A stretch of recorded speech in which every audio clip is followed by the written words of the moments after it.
Olá, boa tarde. No Distrito Federal, uma lei garante aos garis uso de banheiros em estabelecimentos comerciais, mas foi preciso uma norma para garantir esse direito a eles. E quem descumprir pode ser multado e até mesmo chegar ao ponto de perder o alvará de funcionamento. Esse é apenas um dos destaques do Jornal da Justiça, primeira edição de hoje. Vamos aos outros. Supremo Tribunal Federal torna sem efeito delação premiada entre Sérgio Cabral e a Polícia Federal. Ministro Alexandre de Moraes, do Supremo Tribunal Federal, prorroga por mais 60 dias a investigação contra o deputado federal Daniel Silveira, do PTB do Rio de Janeiro. O parlamentar é investigado por crimes contra a segurança nacional por ter divulgado vídeos nas redes sociais ameaçando ministros do Supremo e incentivando atos antidemocráticos. E ainda, senador Renan Calheiros pede ao STF para atuar como amigo da Corte em ação que questiona decretos estaduais que impõem restrições à população para controlar os efeitos da Covid-19. A ação no Supremo Tribunal Federal foi apresentada pelo presidente Jair Bolsonaro na semana passada.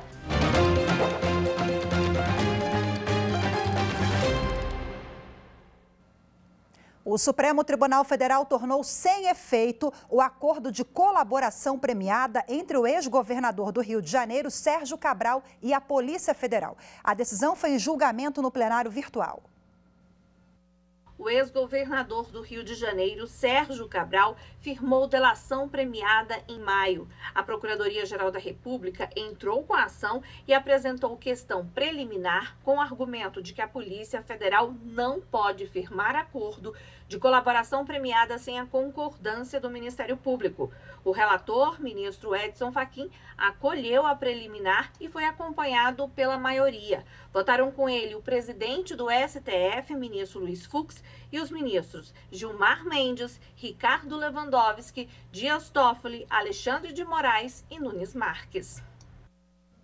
O ministro Alexandre de Moraes, do Supremo Tribunal Federal, prorrogou por mais 60 dias a investigação contra o deputado federal Daniel Silveira, do PTB do Rio de Janeiro. O parlamentar é investigado com base na Lei de Segurança Nacional por supostamente ter incentivado atos antidemocráticos. O ministro Alexandre de Moraes atendeu ao pedido da Polícia Federal, que afirmou haver indícios de que a perícia não teve acesso integral aos conteúdos dos celulares de Daniel Silveira, apreendidos enquanto ele esteve preso no Rio de Janeiro. Segundo a polícia, foram pedidos à Apple e ao Facebook acesso às informações, o que permitirá concluir a investigação. O ministro Alexandre de Moraes afirmou que a prorrogação é pertinente e necessária. Daniel Silveira teve a prisão decretada em fevereiro e depois foi referendada pelo plenário do STF. O parlamentar é investigado por crimes contra a segurança nacional por ter divulgado vídeos nas redes sociais ameaçando ministros do Supremo e incentivando atos antidemocráticos. Atualmente, Daniel Silveira está em prisão domiciliar. O Supremo Tribunal Federal vai definir limites para a decretação de quebra de sigilo de históricos de busca na internet. Quem traz as informações é a nossa consultora jurídica aqui da TV Justiça, Gisele Reis. O Supremo Tribunal Federal vai julgar o recurso extraordinário apresentado pelo Google contra a decisão do STJ sobre a quebra de sigilo de pessoas que fizeram pesquisas relacionadas à vereadora do Rio de Janeiro, Marielle Franco, assassinada em 14 de março de 2018. De acordo com a decisão do Superior Tribunal de Justiça, fica restabelecida a quebra de sigilo no curso da investigação que já havia sido imposta pela primeira instância. A decisão determina a identificação dos protocolos de acesso à internet ou identificação dos aparelhos que tenham acessado o mecanismo de busca no Google, utilizando parâmetros de pesquisa como Marielle Franco, vereadora Marielle, agenda vereadora Marielle, Casa das Pretas, Rua dos Inválidos 122, entre o período de 10 de março a 14 de março de 2018. O objetivo é verificar pessoas que, de alguma forma, possam ter algum ponto em comum com os fatos objeto de investigação pelos crimes de homicídio. para o Google a realização de varreduras generalizadas em histórico de pesquisa de usuários e o fornecimento de listas temáticas do que pesquisaram certa informação representa uma intrusão inconstitucional no direito à privacidade, à intimidade do sigilo e à proteção de dados. A empresa aponta que a decisão, por ser genérica, atinge pessoas inocentes sem qualquer relação com o crime investigado. O recurso está sob a relatoria da ministra Rosa Weber, que, ao se manifestar sobre a repercussão geral, afirmou a necessidade de se compatibilizar quebras de sigilo com os direitos constitucionais e a proteção de dados pessoais. Embora o caso concreto trate da investigação da morte da vereadora Marielle Franco, a decisão que vier a ser proferida pelo plenário do Supremo irá atingir usuários das mais diversas plataformas tecnológicas. O senador Renan Calheiros, do MDB de Alagoas, pediu ao Supremo Tribunal Federal para atuar como amigo da Corte em ação do presidente Jair Bolsonaro contra decretos estaduais que impõem restrições à população para controlar os efeitos da Covid-19. Renan Calheiros é relator da CPI da pandemia no Congresso Nacional. O pedido para ingressar como parte interessada na ação direta de inconstitucionalidade foi direcionado ao relator do caso, ministro Luiz Roberto Barroso. O argumento do parlamentar é que qualquer decisão tomada pela Corte vai afetar toda a população brasileira, porque vai se estender a todos os estados e municípios. Além disso, vai refletir diretamente em direitos, deveres e atos atualmente investigados pela Comissão Parlamentar de Inquérito, que ainda está em fase de instrução no Senado Federal. A ação no Supremo Tribunal Federal foi apresentada pelo presidente Jair Bolsonaro na semana passada. Ele contesta as medidas restritivas determinadas por governadores do Pernambuco, Paraná e Rio Grande do Norte para conter a disseminação da Covid-19, como o lockdown e toque de recolher. No pedido, a Advocacia Geral da União, que representa a Presidência da República, sustenta que é preciso garantir direitos fundamentais, como o de ir e vir ao trabalho, à vida e à saúde. O Partido dos Trabalhadores protocolou no Supremo Tribunal Federal um pedido para impedir que o Brasil cedie a Copa América 2021, o torneio sul-americano de futebol. O partido quer que sejam suspensos contratos e protocolos a serem firmados entre o governo federal e a Confederação Sul-Americana de Futebol ou com a Confederação Brasileira de Futebol para a realização do campeonato aqui no país. No pedido feito ao STF, o PT alega que a decisão de sediar o torneio, um dos maiores eventos esportivos do continente, vai na contramão dos esforços para a contenção da pandemia e que a realização da competição significa a entrada de milhares de pessoas no Brasil com a possibilidade de circulação de novas variantes do coronavírus. O partido quer ainda que o presidente da República e os ministros da Casa Civil, da Saúde, das Relações Exteriores e da Secretaria Nacional do Esporte prestem esclarecimentos sobre o processo administrativo instaurado a fim de aferir a condição do país sediar evento esportivo internacional desse porte. Requer ainda que os prefeitos das cidades que eventualmente vierem a ser indicadas como sede das partidas e os governadores dos respectivos estados e do Distrito Federal se manifestem acerca do pedido de cautelar e demonstrem se as condições da estrutura do sistema de saúde estariam aptas a receber o evento.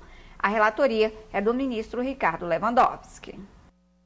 Bom, e há pouco o ministro Ricardo Lewandowski pediu informações ao presidente da República, Jair Bolsonaro, sobre a Copa América aqui no Brasil. O ministro do STF pede urgência na resposta devido à importância da matéria e à emergência de saúde pública decorrente do surto da Covid-19. A Copa América, se for realizada no Brasil, acontece na semana que vem. E você vai ver a seguir a polêmica em torno do uso de banheiros em estabelecimentos comerciais por garis no Distrito Federal. Assunto para daqui a pouquinho, fique com a gente, eu volto já.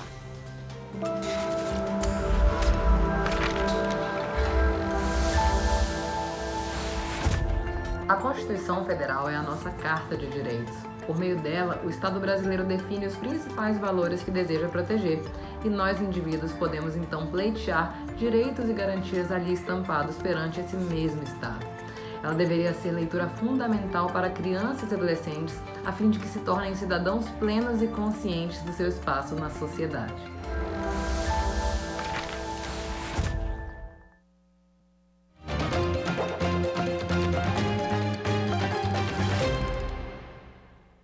A primeira turma do Superior Tribunal de Justiça decidiu que inclusão de candidatos aprovados por decisão da Justiça não altera número de vagas em concurso público. No julgamento, os ministros da primeira turma entenderam que a decisão judicial que manda incluir certo candidato ou um grupo de candidatos entre os aprovados em concurso público não implica a alteração do número de vagas oferecidas no certame, o qual continua sendo aquele estabelecido no edital. Com esse entendimento, o colegiado rejeitou a pretensão de 4 candidatos a médico legista da Polícia Civil do Distrito Federal que alegavam direito à nomeação, mesmo não tendo sido classificados dentro do número de vagas previsto no edital do concurso, realizado em 2014, com 60 vagas ao todo. De acordo com o processo, 5 candidatos foram incluídos na lista dos aprovados por força de decisões judiciais. Segundo os impetrantes do mandado de segurança, classificados do 61º ao 64º lugar no concurso, o número de vagas teria subido de 60 para 65 após as decisões judiciais. Como 4 candidatos em posição superior a deles foram convocados, mas desistiram de tomar posse, os impetrantes teriam direito à nomeação nessas vagas, pois estariam entre os primeiros 65 colocados da lista.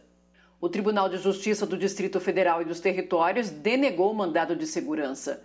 No STJ, o relator do recurso ordinário em mandado de segurança, ministro Sérgio Cuquina, afirmou que o STJ entende, em consonância com precedentes do Supremo Tribunal Federal, que o direito subjetivo à convocação não é garantido para candidatos aprovados fora do número de vagas do edital. No caso, nem mesmo no cadastro de reserva eles entraram, porque o número de vagas não foi alterado. Com isso, os ministros negaram provimento ao recurso ordinário em mandado de segurança.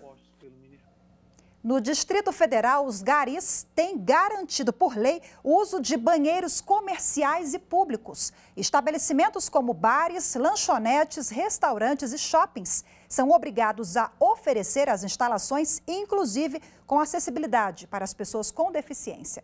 Mas isso tem gerado muita polêmica.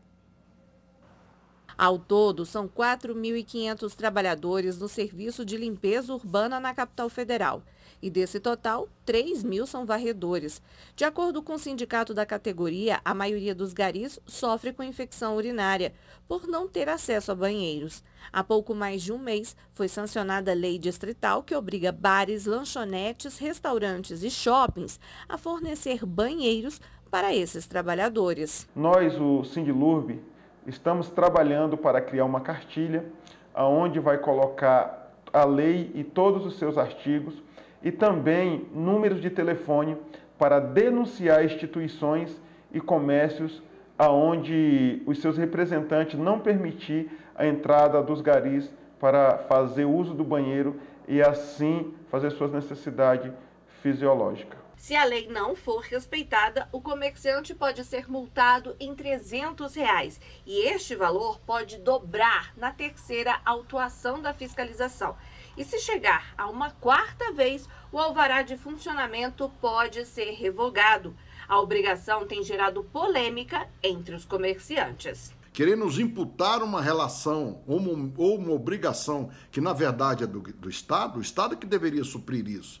Então, nós fizemos de tudo para derrubar essa lei. Então, agora, só nos resta entrar com uma DIN, porque a ação é totalmente inconstitucional.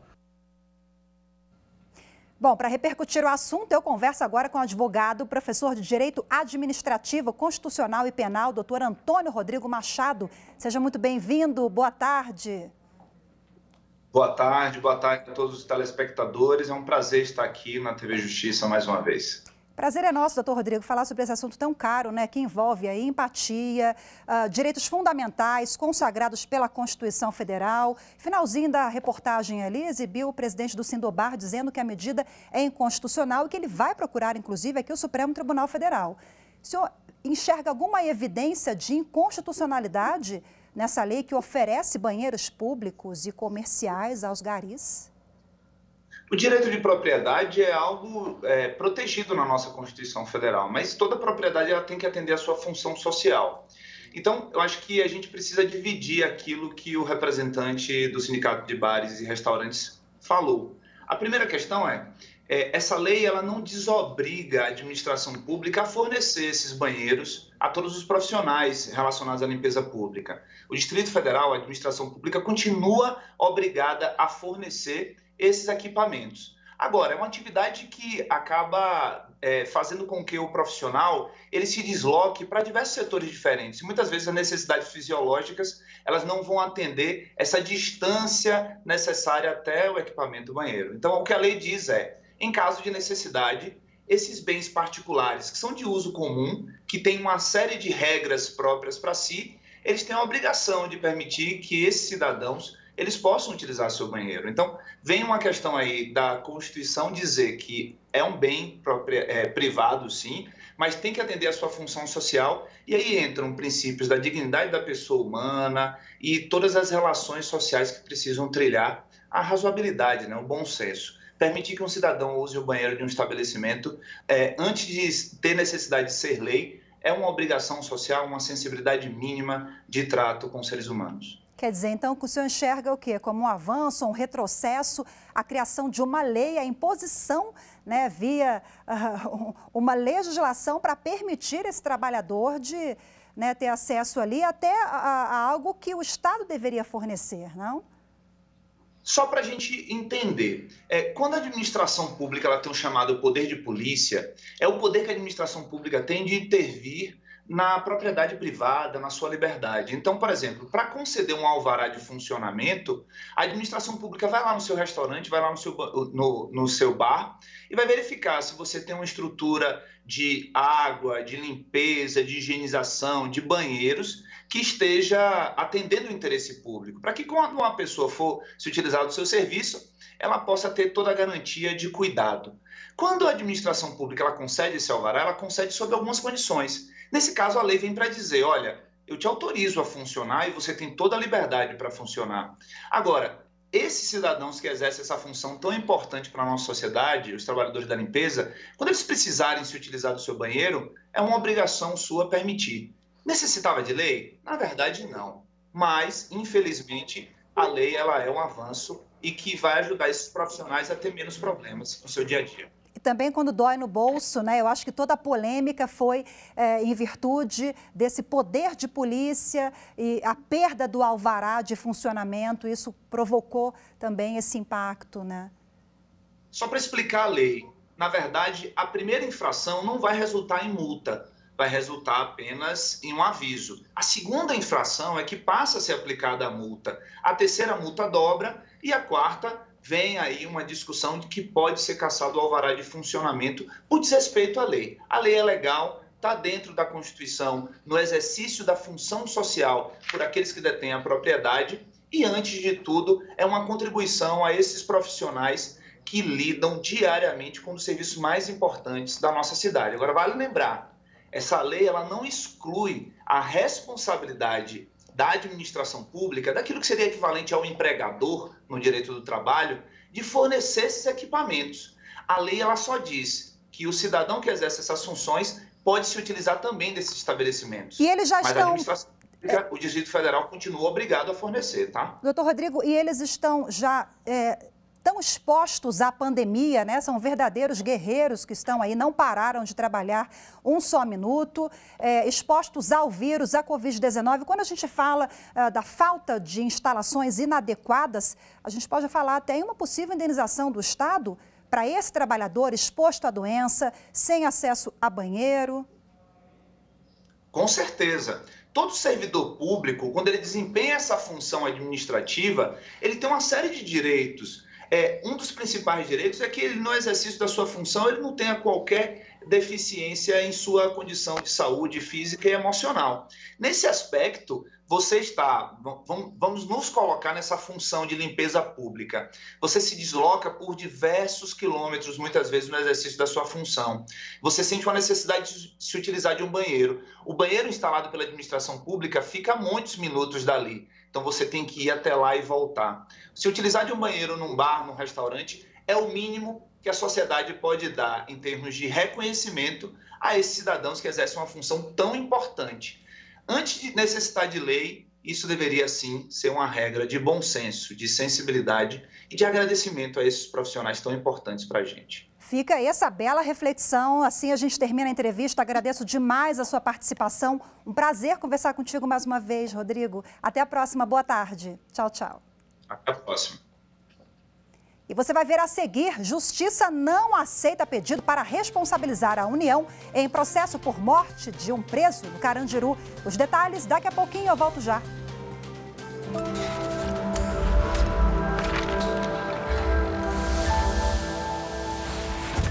A Constituição de 1988 rompe com o autoritarismo da ditadura militar, garantindo a volta à democracia no Brasil. Em termos de socioambientalismo, a Constituição também é um importante marco. Pela primeira vez, a Constituição de 88 garante o direito ao meio ambiente ecologicamente equilibrado, submetendo a ordem econômica e a propriedade privada à sua função socioambiental.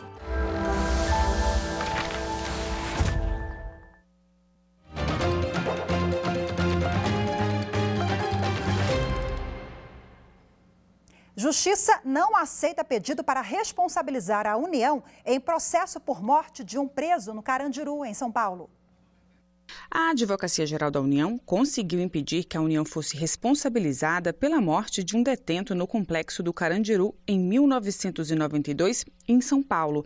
Na época, houve uma intervenção militar da Polícia Militar do Estado de São Paulo durante uma rebelião no presídio e que terminou com a morte de 111 detentos. Os autores da ação são filhos de um dos detentos que morreu. Eles cobravam indenização por danos morais e materiais no valor de 300 salários mínimos, mais de R$280 mil à época da ação, ajuizada em 2017. Eles alegavam que o caso foi levado à Comissão Interamericana de Direitos Humanos em 1994 e que a República Federativa do Brasil não teria cumprido a recomendação de indenizar as vítimas. A AGU defendeu que a União não fazia parte da causa. Explicou que o ente federativo que poderia responder ao processo seria o Estado de São Paulo, onde ocorreram as mortes, e que o prazo para requerer a indenização já tinha prescrito. Em primeira instância, a União demonstrou todos os óbices pelo qual ela não poderia ser condenada. O primeiro deles seria a prescrição. Com efeito, a prescrição se iniciou quando os autores atingiram a maioridade. Além disso, os dois autores já haviam ingressado em juízo na Justiça Estadual pleiteando o mesmo pedido e as duas ações foram julgadas improcedentes pela prescrição. Além disso, a União demonstrou a ilegitimidade de parte, porque o Brasil recebeu essa recomendação na qualidade de representante do Estado. E esse seria o único, eventualmente, que poderia ter sido condenado. A Justiça julgou improcedente o pedido dos autores e o TRF da Terceira Região confirmou a decisão, mas ainda cabe recurso. O entendimento do tribunal é relevante a fim de evitar novos pedidos sob o mesmo fundamento. Ao acolher as razões da União, o tribunal deixou clara a prescrição do suposto direito, bem como a ilegitimidade de parte da União, que estava apenas representando o Estado brasileiro perante a Comissão Interamericana de Direitos Humanos. Hoje nós ficamos por aqui. Muito obrigada pela sua companhia. Uma ótima tarde para você. Eu te espero amanhã. Tchau, tchau.